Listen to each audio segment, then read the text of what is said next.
100세 시대가 당연해진 지금 사람들은 은퇴가 인생의 마침표가 아니라 새로운 출발이라고 말한다. 하지만 그 낙관 뒤에는 누구도 쉽게 언급하지 않는 깊은 함정이 도사리고 있다. 은퇴 후에도 삶은 계속되지만 소득은 끊기고 기대 수명은 길어지면서 시간이 축복이 아닌 부담으로 변하는 순간이 찾아온다. 그 순간을 미리 대비하지 못한다면 오히려 오래 산다는 사실이 두려움이 되는 역설을 맞이하게 된다.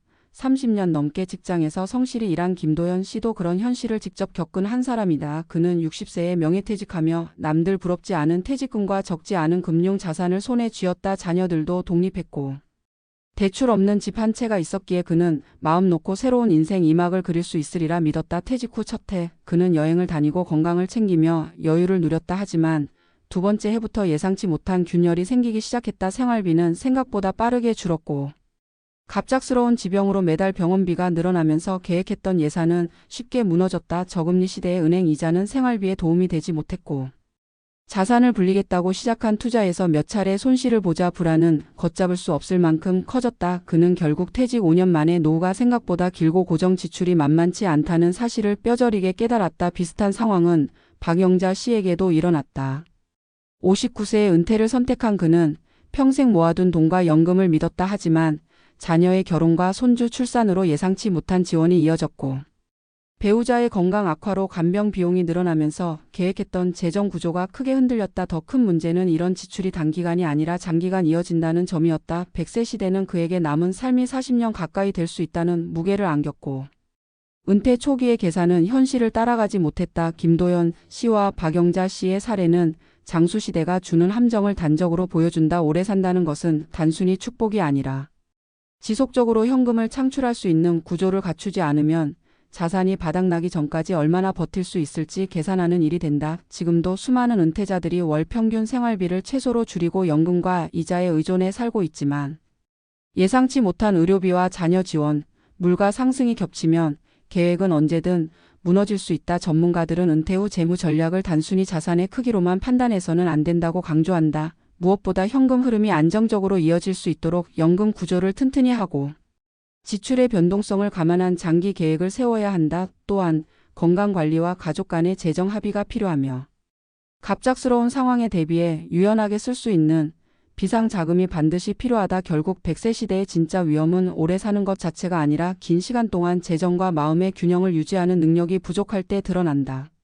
김도연 씨가 후회한 것도 바로 이 지점이었다. 그는 충분한 자산이 있다고 안도하며 은퇴 직후의 소비와 여유만을 바라봤지만 장기적인 현금 흐름과 변동 지출을 치밀하게 관리하지 못했다. 오랜 시간과 예측할 수 없는 변수는 계획이 아닌 현실로 다가왔다. 이제 그는 다시 파트타임 일을 구하며 새로운 수입을 만들기 위해 노력하고 있다. 박영자 씨 역시 자녀와의 솔직한 대화를 통해 지원 범위를 재조정하고 생활 방식을 대폭 줄이는 선택을 했다. 그들은 이제야 100세 시대의 함정을 뼈아프게 깨닫고 있는 것이다. 오래 사는 것이 두려움이 아닌 축복이 되려면 은퇴는 단순한 휴식이 아니라 새로운 재정 설계와 생활 전략의 출발이어야 한다. 지금 당장의 자산 크기보다 오랜 시간 지속될 현금 흐름을 어떻게 만들어갈 것인지가 핵심이며 이를 위해 연금, 임대 수입, 파트타임 일, 건강관리, 가족과의 재정 합의가 반드시 포함돼야 한다. 무엇보다 중요한 것은 마음가짐이다. 오래 사는 시대일수록 계획과 대비는 단기적 계산이 아닌 평생에 걸친 흐름으로 이어져야 한다. 100세 시대의 함정은 피할 수 없는 것이 아니다. 다만 준비하지 않으면 누구에게나 예고 없이 다가와 삶의 균형을 무너뜨린다. 지금 당장 자신의 재무 구조와 생활 방식을 점검하고 미래의 변수를 담을 수 있는 유연한 계획을 세우는 것, 그것만이 오래 사는 시대를 진정한 축복으로 바꾸는 길이다. 은퇴 후의 삶이 길어질수록 재정의 핵심은 단순히 돈을 지키는 것이 아니라 시간이 주는 불확실성을 다루는 일로 바뀐다. 사람들은 흔히 퇴직금과 몇 가지 금융 상품으로 버틸 수 있다고 믿지만 그 계산은 평균 수명과 물가 상승, 의료비, 가족의 변수 등을 온전히 반영하지 못한다. 전문가들은 오래 사는 시대의 진정한 위험은 자산의 크기가 아니라 현금 흐름의 지속 가능성에 있다고 지적한다. 즉, 일정한 수입이 얼마나 오래 안정적으로 들어오느냐가 관건이라는 뜻이다. 예컨대 한때 안정적인 월 연금이 있다고 안도하던 이들이 장기간 치료가 필요한 만성질환을 겪거나 갑작스러운 간병 비용을 마주하면서 계획이 무너지는 일은 흔하다. 물가가 예상보다 빨리 오르면 고정 연금의 가치도 점점 줄어드는 현실은 더욱 냉정하다. 100세 시대를 대비하기 위해서는 연금의 종류와 구조를 점검하고 필요하다면 추가 적립이나 연금형 보험, 임대 수익과 같은 복수의 현금 흐름을 마련해야 한다. 또한 단순히 금융 상품을 늘리는 것을 넘어 생활 방식을 조정하고 지출을 줄이는 문화적 습관이 필요하다. 은퇴 전부터 작은 집으로 옮기거나 불필요한 소비를 줄이는 연습을 하는 것이 그 예다. 그러나 재정 관리만으로는 충분하지 않다. 마음의 준비와 관계의 재구성도 필수적이다. 오랫동안 직장과 사회에서 역할을 하던 사람이 하루아침에 은퇴자라는 이름으로만 불리면 자존감이 흔들리고 사회적 고립을 경험하기 쉽다. 이는 우울증이나 무기력으로 이어져 의료비를 늘리고 건강을 해치는 악순환을 만든다. 김도연 씨가 퇴직 후 처음 몇 년간 느낀 막막함은 단순히 돈의 문제가 아니었다. 그에게는 새로운 목표와 역할이 필요했다. 취미나 봉사활동, 지역 모임 같은 사회적 관계망은 단순한 여가 이상의 의미를 갖는다. 몸과 마음을 건강하게 유지하고 사회와 연결되는 힘이 결국 재정적 부담을 줄이는 역할까지 한다는 점에서 그렇다. 가족과의 대화 역시 핵심 과제다. 자녀의 결혼이나 손주의 출산은 기쁜 일이지만 그 뒤에 따라오는 경제적 지원은 계획하지 않으면 은퇴 재정을 위협한다. 부모가 어느 범위까지 지원할 수 있을지, 어떤 방식으로 도울지 미리 합의해 두는 것은 단순히 돈 문제를 넘어 관계를 지키는 일이다. 박영자 씨처럼 늦게 대화를 시작하면 감정의 상처와 재정의 파탄이 함께 다가올 수 있다.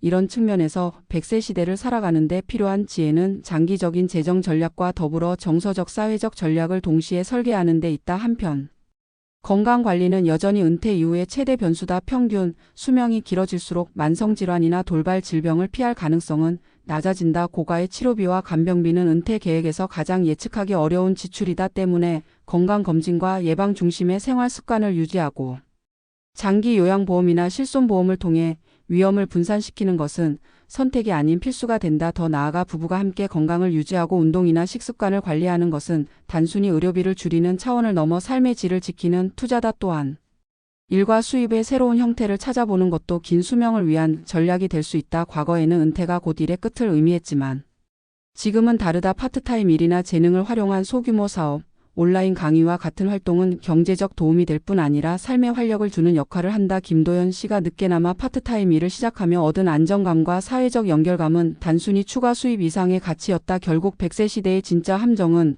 오래 산다는 사실 자체가 아니라 그 긴 시간을 어떻게 설계하고 살아갈 것인지에 대한 준비 부족에서 비롯된다.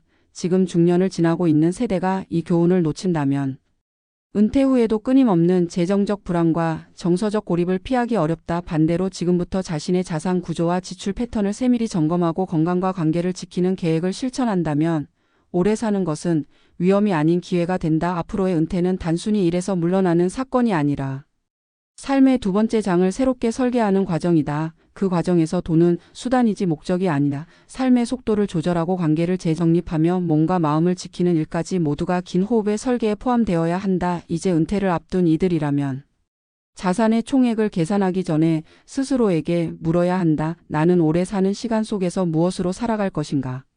내 삶을 지탱할 관계와 목표는 무엇인가? 이 질문에 대한 진지한 답을 찾는 순간 100세 시대는 더 이상 함정이 아니라 가능성이 될 수 있다. 결국 은퇴 후 무너짐을 피하는 길은 특별한 비법이 아니라 오래 사는 삶을 기회로 바꾸려는 꾸준한 준비와 균형 잡힌 시선에 달려 있다.